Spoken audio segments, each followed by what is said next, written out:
Jack Roberto update. Yung kumanta pa nga si Jack sa kanyang restaurant. Yung kasama niya si Donna at Derek Choi. And enjoy lang si Jack sa pagkanta. Ito pa nga yung pabati ni Jack. Hello Aaron James, happy birthday. Si Kuya Jack to, pabait ka lagi sa mami mo. Aral ka na mabuti. Matupad mo sana lahat ng wish mo at marami kang matanggap na gifts. God bless you always. Yun o. Saka yung IG story ni Jack. Isa pa nga ng almusal ni Jack o. Bologna at longganisa. Solid. Saka palong-palong pa nga rating ng My Father's Wife na pumalo ng 8.1 ng rating. Sabi ni Jack, maraming salamat kapuso. Yun o.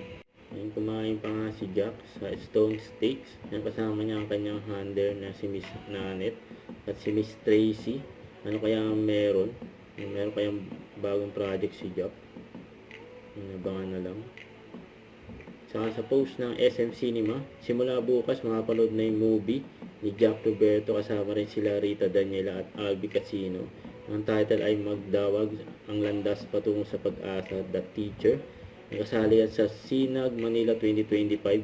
Nakapanood niya sa SM Mall of Asia at sa SM City Fairview. Yun. Don't forget, subscribe, click the notification bell for more update. This is Victor doing Action Vlog. Stay tuned for more videos. See ya.